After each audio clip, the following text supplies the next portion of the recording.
Hello बच्चों, अब हम बात करने वाले हैं पोटेंशियल एनर्जी के बारे में। देखो क्या होती है पोटेंशियल एनर्जी। देखो कोई भी चीज़ है, जैसे कि कोई ऑब्जेक्ट है, उस ऑब्जेक्ट को आप प्रेस कर रहे हो, दबा रहे हो, ठीक है। और अगर वो दबा रहे हो तो या तो वो टूट जाएगी, अगर वो नहीं टूटी और प्रेस हो गई, दब गई, तो उसके अंदर एक एनर्जी स्टोर हो जाएगी जो होगी पोटेंशियल एनर्जी। ये ध्यान रखना। या फिर और भी एग्जांपल हम लोग ले सकते हैं, कोई चीज़ ज़मीन पे रखी हुई है और ज़मीन से आपने उसको उठा के एक हाइट तक लेके चले गए, ठीक है, और उस हाइट पे जाके आपने उसको रोक दिया, तो उसमें एक एनर्जी स्टोर हो जाएगी, वो होगी पोटेंशियल एनर्जी, ठीक है। हाँ, हम ये कह सकते हैं कि हर जगह अलग अलग तरह की पोटेंशियल एनर्जी स्टोर होती है, ठीक है। चलिए डेफिनेशन फॉर्म में अगर हम पोटेंशियल एनर्जी को समझें तो क्या है, देखिए, the energy passes by a body due to its change in position. कि एनर्जी पास होती है बॉडी के अंदर, वो कब, जब उसकी पोजीशन में हम कोई चेंजेस कर देते हैं, उसको उस पोजीशन से नीचे से उठा के किसी हाइट पर ले जाते हैं, दूसरी सिचुएशन, और अ शेप, या फिर उसके शेप में हम चेंज कर देते हैं, उसको दबा देते हैं, तो उसमें पोटेंशियल एनर्जी स्टोर हो जाती है। देखिए सर, हमें बिल्कुल भी समझ में नहीं आया है। चलिए देखिए, कोई और चीज़ हम लोग देखते हैं। पहली चीज़ क्या है, अगर एग्जाम्पल की बात करें तो water stored in a dam. आपने डैम्स देखे होंगे बहुत सारे, डैम्स में क्या होता है, पानी स्टोर होता है बहुत सारा। अब जो पानी स्टोर होता है वो एक अच्छी खासी हाइट पे होता है, ठीक है। अब वहां पे पानी क्या है, पोटेंशियल एनर्जी की फॉर्म में स्टोर होता है। हमें दिखता नहीं है वो पानी की पोटेंशियल एनर्जी की फॉर्म में स्टोर है, लेकिन जैसे ही हम उसके दरवाजे खोलते हैं, जैसे ही हम डैम के दरवाजे खोलते हैं, तो क्या होता है, पानी बहुत तेज रफ्तार से बहना शुरू कर देता है।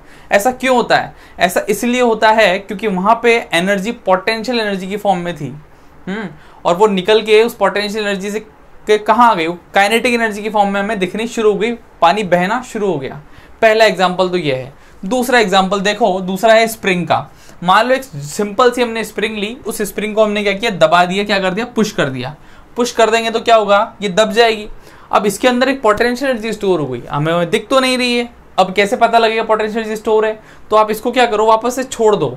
तो जैसे ही आप इसको छोड़ोगे तो ये अपनी वापस से एक्चुअल पोजीशन में अपने आप ही आ जाती है। क्यों आ जाती है? क्योंकि इसके अंदर एक एनर्जी स्टोर हो जाती है, और वो एनर्जी उस स्प्रिंग को धक्का मारती है और पुश करती है कि भाई मुझे वापस से बाहर आना है, मुझे अपनी एनर्जी को बाहर निकालना है, ठीक है। तो स्प्रिंग को दबाया तो उसमें एनर्जी स्टोर हो गई, और जब इसको छोड़ा तो इसने अपनी एनर्जी वापस से बाहर निकाल दी कि ये लो, जाओ बाहर। समझ रहे हो?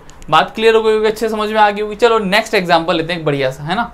अगला है यहाँ ग्रेविटेशनल फोर्स। देखो हमने क्या किया, एक बहुत बड़ा डिब्बा था, बहुत बड़ा बॉक्स था, उस बॉक्स का जो वेट था वो था mg, ठीक है। mg जानते हो आप क्या होता है, mg जो होता है ग्रेविटेशनल फोर्स होता है mg, ठीक है। अब ये mg इसमें नीचे की तरफ लग रहा है, हमने क्या किया, इसको उठा के और ऊपर रख दिया h हाइट पर। हमने क्या किया, इसको उठा के h हाइट पे रख दिया, ठीक है भाई, h हाइट पे हमने रख दिया। तो यहाँ जो फोर्स है, ग्रेविटेशनल फोर्स, वो है mg, बढ़िया बात है। अच्छा, इसका जो डिस्प्लेसमेंट हुआ है वो हुआ है h हाइट पे। h हाइट का इसका क्या हुआ है, डिस्प्लेसमेंट हुआ है। एक छोटा सा फॉर्मूला हमें याद है वर्क डन का। वर्क डन क्या होता है, फोर्स इंटू डिस्प्लेसमेंट। तो हमने लगा दिया force into displacement equals to work done. चलिए, फोर्स कितना लगा रहे हो, फोर्स इस पे लग रहा है mg, जो हमेशा नीचे की तरफ लग रहा है, mg। आपने जो डिस्प्लेसमेंट दिया वो था h डिस्प्लेसमेंट आपने इसको दिया, h हाइट पे इसको ऊपर लेके चले गए आप लोग, बढ़िया। कौन से, इस बॉक्स को। तो इसमें क्या हुआ, एक एनर्जी स्टोर हो गई। अब वो एनर्जी की वैल्यू कितनी है, देखो mgh, उसकी वैल्यू कितनी है, mgh। इतना आपने क्या कर लिया, यहाँ पे वर्क कर लिया, वर्क की वैल्यू कितनी आ गई, mgh। अब ये जो mgh आपके पास वर्क आया है, ये पोटेंशियल एनर्जी के इक्वल है बच्चों। ये किसके इक्वल है, पोटेंशियल एनर्जी के इक्वल है, mgh, ठीक है। बात समझ आई थोड़ी थोड़ी, ये है। तो ये बेसिक था पोटेंशियल एनर्जी का। सीधी सी बात है, जब भी हम कोई चीज़ को छेड़ते हैं, कोई चीज़ को दबाते हैं, तो उसमें पोटेंशियल एनर्जी स्टोर हो जाती है, या कोई चीज़ को हम ज़मीन से हाइट पर ले जाते हैं तो उसमें पोटेंशियल एनर्जी स्टोर हो जाती है, ठीक है। और जब आप उसको वहाँ से छोड़ते हो तब क्या होता है, तो वापस से नीचे आ जाती है अपने आप। वो क्यों आ जाती है, क्योंकि वो अपनी एनर्जी को बाहर निकाल रही होती है। सीधी सी बात है। बात क्लियर है, समझ में आ गई है? छाप लीजिए इसको, लिखिए।